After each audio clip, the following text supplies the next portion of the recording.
لە تەوریەکەمی بەرنامەکەماندا باز لە ژیان و بەرهەمەکانی شاعری کۆچ کرد و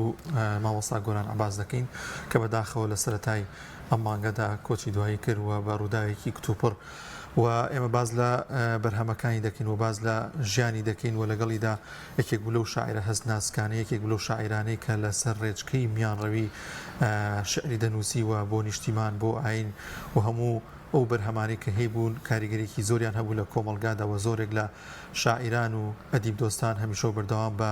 یەکێک لە شاعرە زۆر کاریگەریەکان یەکێک لە شاعرە زۆر هەزناسکەکان ناوی دەبن کە بەرهەمەکانی بەشێکی زۆر لە بەرهەمەکانی هونەرمەندان و سرودوێژان توانیانە بیکەنە سرود بۆ سەر ئاینی پیرۆزی ئیسلام گفتوگوی زیاتر دەکەین لەگەڵ میوانەکەمان سەبارەت بە ژیان و بەرهەمەکانی مامۆستای کۆچ کردو مامۆستا ڕازگۆ خەلیل هاوڕێی شاعیر لێرە میوانە و گفتوگۆی لەگەڵ دەکەین مامۆستا گیان زۆر بەخێر بین زۆر سپاس برازەکانم بەنای خۆی گەورەی میرەبان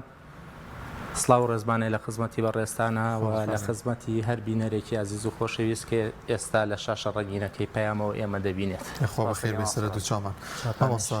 ئەو یەکی حەوت و پێما بێ مامۆستا وەفاتی کرد یعنی ئەو ڕۆژەی کە وەفاتی کرد و ڕۆژانی دواتر و تاوەکو ئێستاش هەر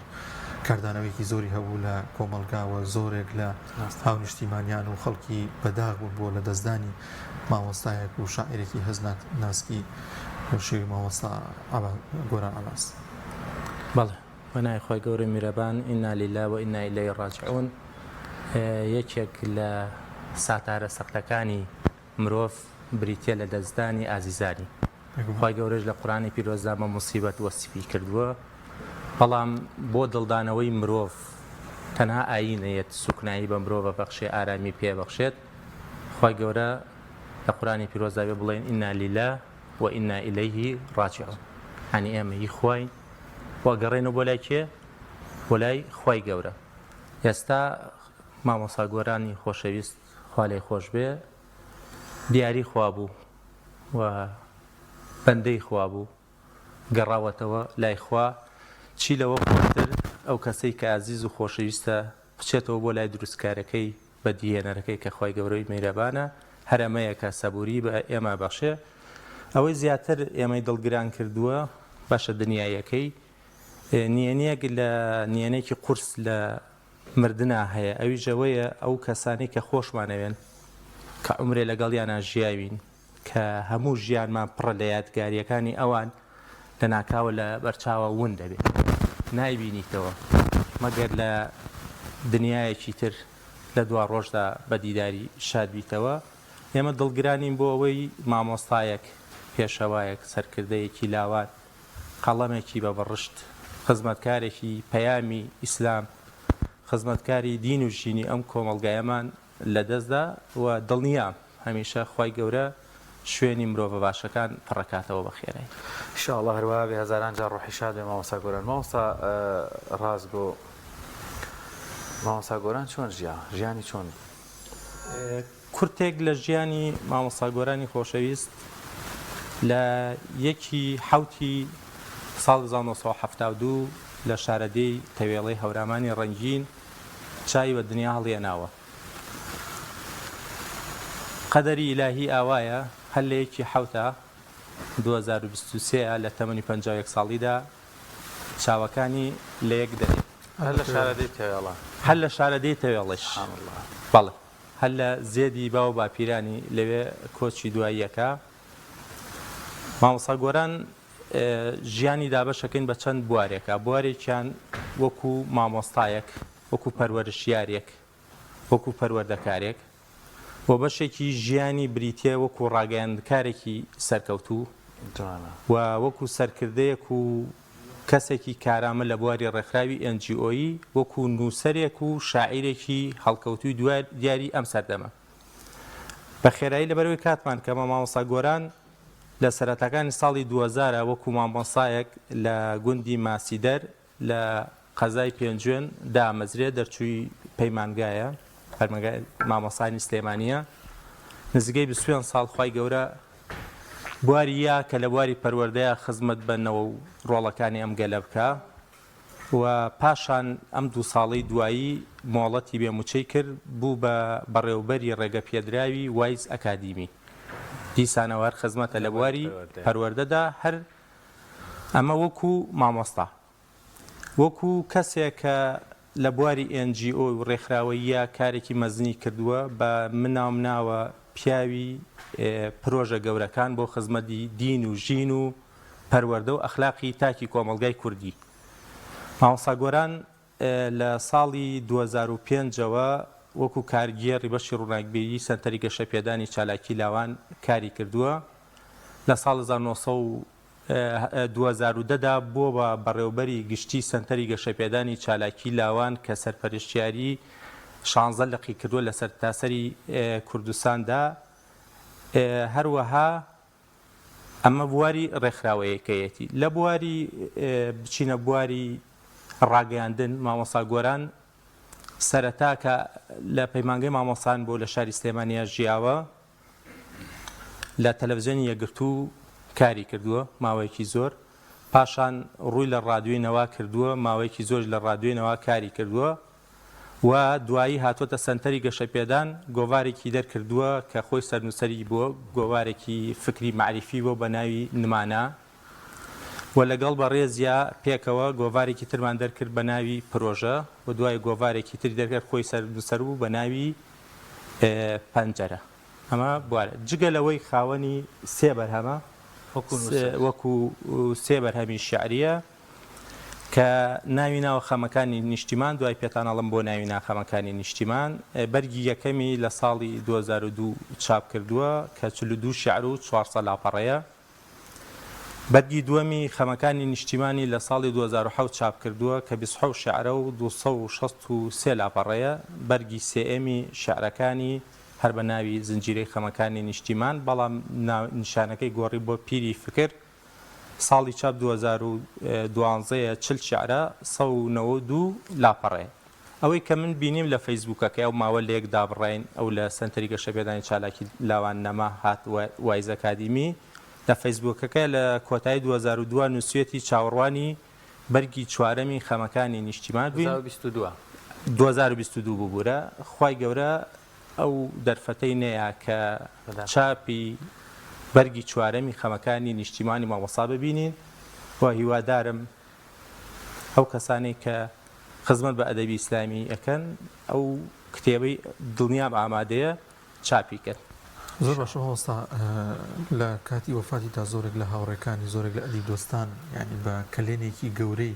ناو دەبن، چ لە بواری شەعر بە تایبەتی ئەدەبیاتی ئیسلامی شعری ئیسلامی، چونکە ئەو بە ڕیتمێکی زۆر جیاواز شعری نووسی بە نەهجێکی میان ڕەوانە و نەرمی و خۆی ئاسا کە زۆر هێمن و لەسەر خۆ بوو. لەگەڵ یا لە بواری لاوانیشدا لە بواری گەنجاندا ینی چەندین جارە خەمی گەنجانی بوو. بەداخەوە ساڵێکیان پێمان ساڵی 2021 بوو مامۆستاشون هەر لێرە میوانی بەرنامەکەمان بوو سەبارەت بە لاوان و سەبارەت بە گەنجان ئێمە گفتوگۆمان لەگەڵا کرد و ینی هەمیشە بەردەوام هاو شێوەی ینی ئەو بابەتانی کەی بوو خۆشەویستی بۆ ئەدەب لەگەڵیشیدا زۆر گرنگی دەدا بە گەنجان. یان یەکێک لەو شتانی کە هاوڕێکانی یاخود ئەدیب دۆستان پێی ناڕەحەت بوون ئەوە بوو کە کلێنێکی گەورەی دروست کرد لە هەردوو بوارەکەدا. بەڵێ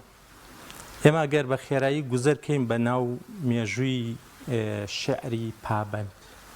پابند بە پەیامی ئاینی ئیسلام یان شعری پەیامدار،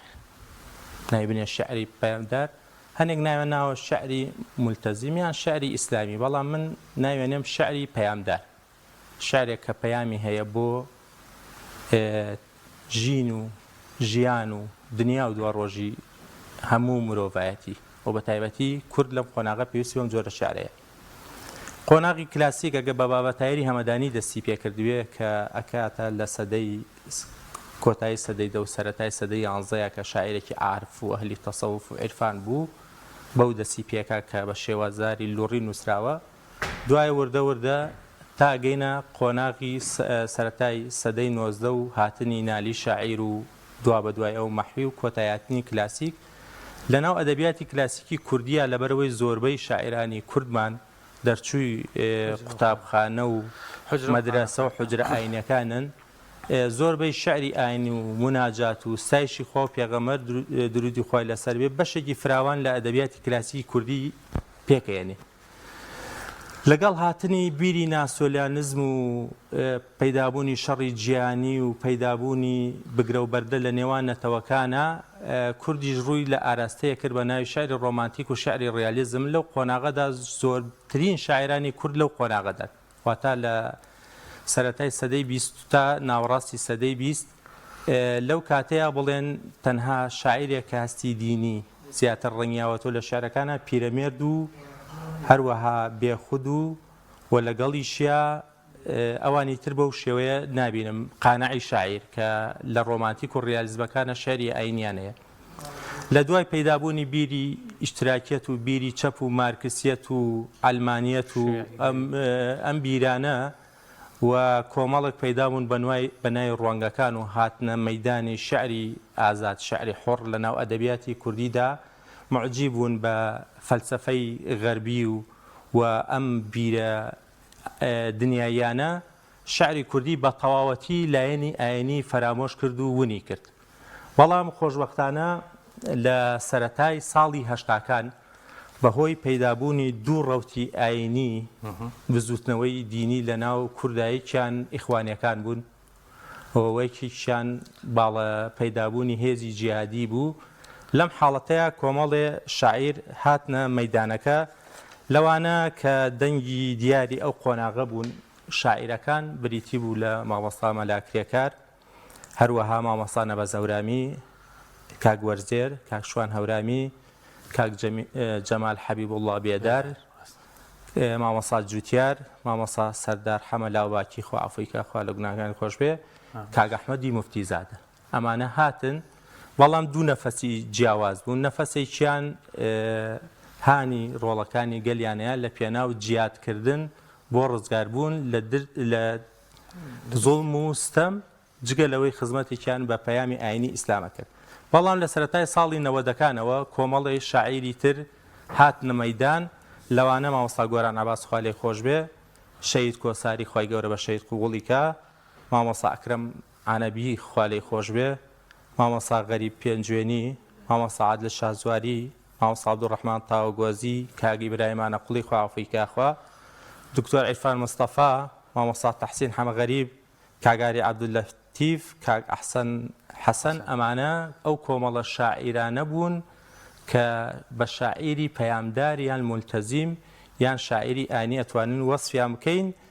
بەشێکی لەمانە ئێستا لە ژیانە نەماون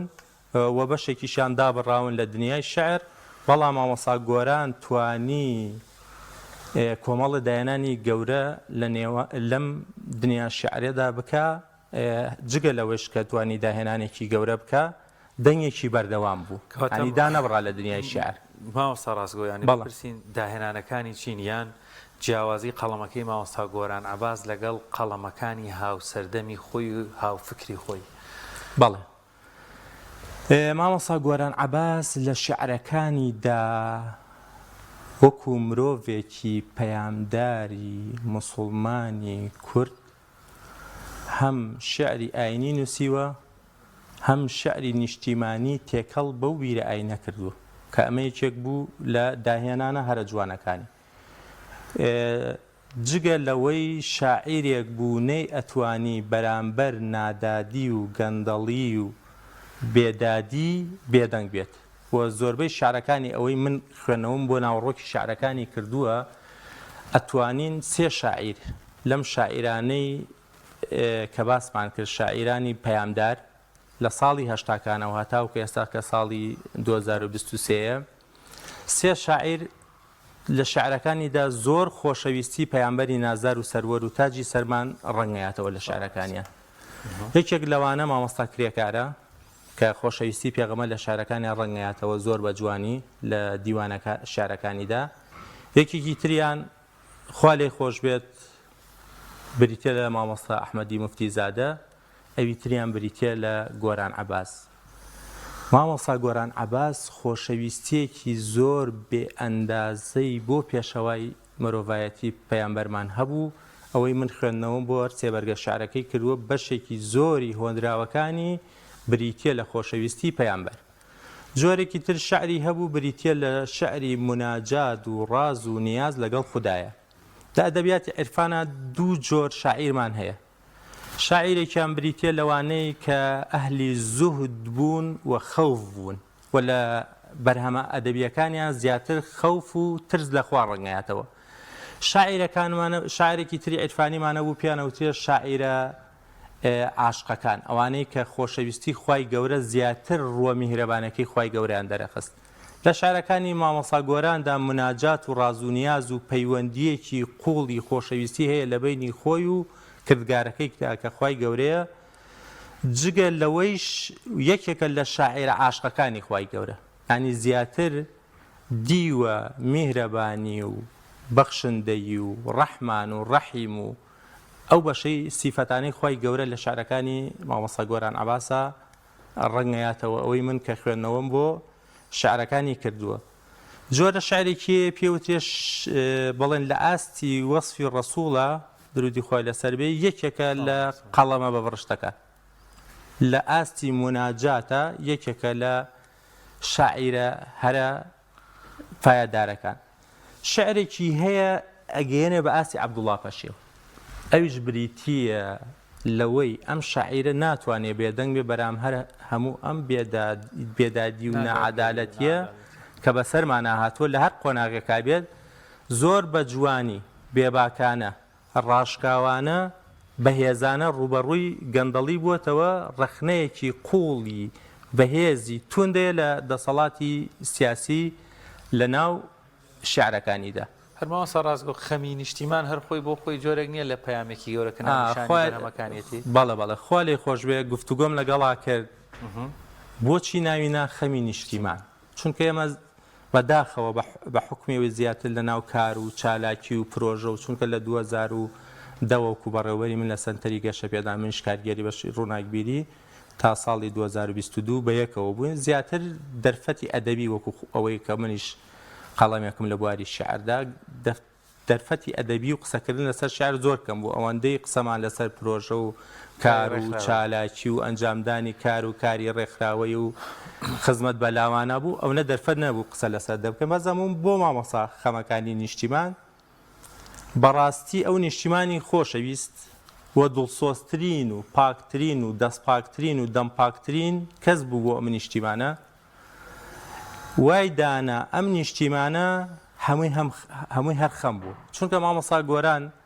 ئەگەر لە 72 لەدایک بووە ئەوە سەرەتای هەشتاکان شەڕی ئێران و عێراق دەستی پێکردووە. مامۆستا گۆران بەشێکی لە ژیانی لە شاری هەڵەبجەیە بووە، چیمیاباران و ناڕەحەتیەکان و ئاوارەبوونی بینیوە، شەڕی ناوخۆی بینیوە، ئەو هەموو نەهامەتیە سەیرەکە ئەم نیشتیمانە جگە لە خەم هیچی تری تیا نەبینیوە، ئەو بۆیە ناوی ناوە خەمەکانی نیشتیمان، واتە شعرەکانی ڕنگدانەوەی ئەو خەمانەیە کە لە نیشتیمانە بەسەر هەموماندا هاتووە. لەم دوایشدا قۆناغی تری خەمەکانی نیشتیمان خۆتان نەزانم بریتیە لەو نائەدالەتی و لەو نادادپەروەری و لەو خراپبەکارهێنانی دەسەڵاتەی کە بەڕاستی هەمومان لە مامۆستا گۆرانەوە هەتاوەکو ئێمە باجەکەی ئەو بابەتە دەدەین. زۆر باشە مامۆستا، خۆش داماژەت بەوە کرد کە لە هەموو حاڵەتەکاندا لە هەموو دۆخێکی ئەم نیشتیمانەماندا هەمیشە بەردەوام شعری ئامادە بووە کاتێک کە زوڵم مستەمر لە میلەتەکرێ نادادیەک دەکرێت، ینی ئەمە بسەلمێنەری ئەوەیە بە شعرەکانی بەوتەکانی، ینی ڕەدی ئەوەی داوەتەوە بەرامبەر ئەو هەموو زوڵم مستەمە وەستاوەتەوە. ئەمانە چ کاردانەوەیکیانە بوو، چۆن بوو لە شعر و بەرهەمەکانی ئەودا؟ مامۆستا گۆران سەرەتای شعر نووسینی دەگەڕێتەوە بۆ سەرەتای ساڵی 90ەکان، ئەو کاتێک کە ئەو قەڵەمی گۆی کردووە و هاتووەتە گۆ شعری نووسیوە، یەکسەر کەوتووەتە ناو شەڕی براکوژیەوە. شەڕی براکوژی و کاریگەریەکانی شەڕی براکوژی ڕنگدانەوەیکی زۆری لە ناو شعرەکانی تری هەیە. شتێکی تریش هەیە، بزوتنەوە ئیسلامیەکان لە کوردستانە هەمیشە لە قۆناغی دیفاعکردن لە خۆیان بوون، ینی لە قۆناغی ئەوەدا بمێننەوە، هەمیشە بە هەموو ڕێگەی گیراوەتە بەر ئابووری سیاسی دەرونی لە پێناو خەفەکردنی ئەم دەنگە ئیسلامیە، ئەم بزوتنەوە ئیسلامیە، ئەم جوڵە ئیسلامیە بە هەموو ڕنگ و دەنگەکانیەوە. مامۆستا گۆران هەمیشە لە حاڵەتی بەرگریە بووە لەم هێز و جوڵە و بەتایبەتی زۆر خەمی ئەوە بووە ئەم ڕووناکی ماڵمان ڕووناکی ژیانمان کە ئاینی پیرۆزی ئیسلامە بەهۆی ئەو شەپۆلانەوە بەهۆی ئەو لەمپەرانەوە کێشەی بۆ دروست بێت بۆیە مامۆستا گۆران هەمیشە لە قۆناغی بەرگری بووە و لە قۆناغی پاراستن بووە و لە قۆناغێکدا بووە کە هاتووە بەرگری لەم پیرۆزانە کردووە لە زۆربەی شیعرەکانیدا ئەو مەسەلانە زۆر بە جوانی ڕەنگەیەنەوە مامۆستا ڕازگۆ هەڵبەت ئازادیەکە نمونەت لا بێ بەڵێ بێ ئەوە بکەیت بەڵێ بەسەرچۆ تا تۆ ئەیدۆزیتەوە ویستم ئەوەش بپرسم مامۆستا گۆران باس لەوە کرد بەرهەمێکی شعری ڕەنگە چاپ نەکرابی شەڵا ئەوانەی کە پێوەستن بۆ بابەتەوە بە شوێنی بچن وی شەڵا خانەوادەکەشی خانەوادەیەکی قەڵەم دۆستن بە دڵنیایی شەڵا ئەو کارەکەن بەڵام وەکو هاوڕێک وەکو لێکۆڵەرێک وەکو باوڵێن خوێندنەوەیەک بۆ ژیان و بەرهەمەکانی مامۆستا گۆران عەباس کە کرد بێتت بەڵێ هەستەکەی زۆر شتی بۆ بەجێ نێشتبنی و بۆ ئێمەی بەجێ نێشتوێ لەگەڵ خۆیان بردبێتی فریانەکەوت پێ بۆمان بەجێ بێڵێ مامۆستا گۆران لەو تەمەنە کەمەی کە هەی بووە توانێتی شتێکی گەورە یعنی ئەوەی کە مرۆڤێ لە 90 ساڵی ئایکا ئەو تا 50 ساڵی ئەنجامیدا لە بواری ئەدەب و نووسین و شعر و خزمەت بەلاوان و پرۆژە و ڕاگەیاندن و شتی زۆر گەورەی کرد بەڵام خۆتان نەزانن ئەو کەسانەی کە خەڵکی پەیامدارن و لە ناو بزوتنەوە ئیسلامی و بزافە دینیەکان کارەکەن مەجای کارکردنیان بواری کارکردنیان زۆر قورس و گرانە ئەنی سەرڕای ئەو هەموو لەمپەر و ڕێگر و قورسی دۆخی ئابووری و کەمی بوارەیە بەڕای من ئیشی گەورەی کردووە یەکی تر لە شتە جوانەکانی مامۆستا گۆران کە داهێنانی تێدا کردووە یادەکانە یعنی یادەکان بۆنەکان هەوێنی زۆربەی شعرەکانێتی بەڵام ئەم پێچەوانەی هەموو شاعیرەکان تەنها لاوانەوەیکی نەکردووە بۆ یادەکان بۆ یادی ڕاپەڕین یادی کیمیابارانی هەڵەبجە بەهاری گەلان ئەمە بەسەوە نەبوو لاوانەوە بووە هاتووە لە ناویە ڕەخنەیەکی قوڵی لە دەسەڵاتی سیاسی لە هەرێمی کوردستانە گرتووە بۆ نمونە ئەمە شاعرێکێتی بۆ هەڵەبجە شاعرانی ئێمە زۆربیان چیەکەن لەو ڕۆژەیە بەس لاوانەوەیەک شیوەنێکی پێ بەڵێ خوێکردنە ناوبرینەکان و شیوەنێک و شیوەنێکی شعری لاوانەوەیەکی شعری پێشکەشەکەن بەڵام سەریام شاعرەی کە لە دیوانی پیری فکرە چۆن باسی هەڵەبجەکە خۆشەویستیەکی ڕادەبەدەری بۆ شاری هەڵەبجە هەیە چونکە بەشێ لە تەمەنی مناڵی و تازەلاوی تا سەرەتای لاوێتیەکەی لە شاری هەڵەبجەیە بووە و سێرم کرۆ زیاتر لە 5 پارچە شعری بۆ شاری هەڵەبجەیە لاوانەوە نییە لە پاڵێ خۆشەویستی خۆی بۆم شارە دەربڕیوە وەکو کەسێکی خەمخۆر و ڕەخنێکی قوڵیشی لە دەسەڵاتی سیاسی گرتووە ئەمە شارەکەیەتی هۆ هەڵەبجە ئەمێستاکە لە مناڵێکی هەتی و دەچی کە زڕ باوکێک بێڕەحمانە جەستەی نەرمی سووتاندویت تا لە بەردەم مزگەوتێکدا لەسەر ڕێگای زانکۆیەکدا لەسەر جادەیەکی پڕدا ڕۆژانە سواڵت پێدەکات ئاخر مناڵە سوتاوە بێگوناهەکە چۆن دەبێت زامت ساڕێژ و پۆشاکی بەریشت پڕ بێ دەبێت هەمیشە زامدار و پۆشاک شڕ و زەڕباوکیشت گیرفان پڕ بێ هەنی زۆر بە قوڵی دەسەڵاتی سیاسی کوردی بە زەڕباو وەسف کردووە وە سواڵەکە بە قەزیەی مەسەلەی نەتەوایەتی و خوێنی شەیدانی 5,000 شەیدی هەڵەبجە شارەکە دوور و درێژە بەڵام ئەوەندەی بەسەبەوەی پەیامەکە بگە گەشتێکی دیکەش ێرە ئامادە بێ مامۆستا پێت خۆش بێ ئاماژەی پێ بکەی ڕتەوابوو نەچێت یەکێکی تر ئەگەر کاتم هەبێ قسەکردن لەسەر ژیانی مامۆستا بەم کاتەکەمە بەڕاستی مافی نادەین یەکی تر لە دایانانەکانی مامۆستا گۆران من خوێندنەوە بۆ کردووە لە شعرێکی نەتەوایەتیدا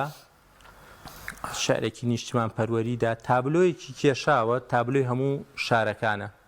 کە یەکێکە لە شارە جوانەکانی دایانانێکی جوانە سلەیمانی ئەی پاییزە دڵگیرەکەم تۆی هەواری شعر و جوانی و ئەوینەکەم ئێوارانت لە گۆرانی بارانەچێت ئەی جێژوانی ئاشقانی وڵاتەکەم هەورامانی کنا لەیل سیاچەمانە شارە زووری نالی و گۆران و دێوانە گڕی گەرمیان بەفراوی کوێستانە بۆم کوردستانم گشت بستێک دڵ و گیانە هەولێرەکەم ئەی بەهاری بەستە و حەیران پیرە قەڵای بەرخوردان و سمبولی ژیان چی پایتەختی دنیا هەیە ناگا بە تۆ گەرچی بێ تەخت و بێتاجی ئەی شاری جوان بەم شێوەیە شارەکانی تریا بەڵام کاتمان نییە بەڵام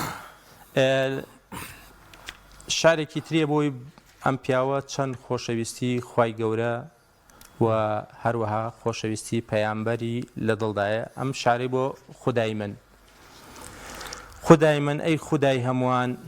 خودای ئەرزوو خودای ئاسمان تەنها خوداکەی بۆنی خاک خودای هەناسەی بربەیان خودای من ئەی خودای جوانی ئەی جوانی جوانتر لە جوانی خودای شەماڵ هەمووە نەوشە خودای ترپەی دڵیکانی خودای من ئەی خودای جەنەت لا بەری غەم دەرد و مەینەت گەرچی خودای نار و وەیلی خودای غوفران و هەم ڕەحمەت خودای من ئەی خودای ئادەم خودای هەمیشە ئامادەم خودای خاتەمی ئەنبیا خودای ئاخر نەوەی ئادەم خودای موسای کەلیم الله ئەی خودای عیسای ڕوح الله خوداکەی یوسفی ڕاستگۆ خودای ئەحمەد حەبیب الله خودای من ڕەحمانی هەمووان خودای ڕۆزی دەربۆ ژیان ببەخشە و دا ببارێنە ئاشتی و ئارامی بۆ جیات دەست خۆش ڕازگۆگیان ڕوحی مامۆستا گۆران عەباسیش ئینشاءالله هەمیشە شاد بێت خولەکێکدا ئەگەر ینی پێویستە چی بکرێت دوای وەفاتی هاوڕەکانی ینی ئەوانەی کە هەنگرنگە چۆن زیاتر وا بکەن بەرهەمەکانی بچنە نێو خەڵکەوە بچنە نێو گەنجانەوە وەڵی من گلەیەکمەیە لە کەناڵە ڕاگەیانە پەیامدارەکان ئەو مرۆڤانە ئێستا من حەزمە کرد مامۆستا گۆران لە ژیاندا وایە لە ژیاندا بە قسەمان لەسەر شیعرەکانی و نووسینەکانی و بەرهەمەکانی بکردایە ینی با ئێمە لەو جۆرە کەسانە بین کە مرۆڤەکان لە ژیانان بەڕاستی بزانن ئەو شتانەی کە ئینووسن ماندووە بن لەگەڵیانە نرخی هەیە لەناو کۆمەڵگادا زۆر ڕاستە من تەنها ئەوەندەیە کەناڵەکانی ڕاگەیاندن بە تایبەتی کەناڵە ئیسلامیەکان گرنگی بدەن بە ئەدەب و هونەر ئەدەب و هونەر چونکە لە هەر دەواازەیەکەوە تۆ لێت بدرێت ژایەتی بکرێت بێت لەو ڕێگەوە تۆش پەیامت هەبێت و ڕوبەڕووبیتەوە ئێستا ئەدەب و هونەر هۆکارێکە بۆ پەیامداری و کارێکیشە بۆ بڵاوکردنەوەی خۆشەویستی و ئاشتی و ئارامی و ڕێز و چاکە و چاکەخوازی و ئەو بەرهەمەی مامۆستا گۆران تکاکەم لە ناوەندێک لە کەسێکی کە کەسێک خزمەتی ئەدەبی لا گرنگە ئەو بەرهەمەی بۆ چاپکرێت دڵنیام و بەرای ئامادەیە بۆ چاپکردن چونکە خۆی ئاماژەی پیا بووکە بەرامەکەی ئامادەیە و لە سنتەری گەشتە پێدانی چالاکی لاوانیش بە ئومێدی خوا بە تەماین فستیڤاڵێکی ئەدەبی ساڵانە هەر بە ناوی بەڕێز مامۆستای خۆشەویستی کۆچکردوومان مامۆستا گۆران عەباسەوە ساڵانە فستیڤاڵێکی ئەدەبی بۆ بکەین خوا دەستان خۆش مامۆستا ڕازگۆیان ماندوومان کردی دڵنیام مامۆستا گۆران ڕەنگە زۆر شتی تریشی فریانەکەوت پێبیان نووسێ لەگەڵ خۆی ئابردنی هیوادارین وەکو بەڕێز باسکە بەڕاستی ئەم خاڵە گرنگە سەنتەری توێژینەوەکانی بواری ئەدەبی ئیسلامی بە شوێن ئەو جۆرە لە شاعرانە و بە دیاریکاریش ئەو بەرهەمانی کەەوە ئەگەر شاعرەکان وەفاتیان کردووە بگەڕێن چکە زۆر بەشێک لەو شاعرانی باس کرد من زۆربیانە ناسم بەداخە وەفاتیان کرد ڕەنگە ئەوانیش هەر بەرهەمیان هەبوو بێ و چاپ نەکرد ئێستا لە لاینەکانەوە دەست خۆشە دووبارە مامۆستا ڕازگۆ خەلیل خۆ خێر بێت لەگەڵ ماوەی سواز بۆ دەرفەتە سەرکەوتوو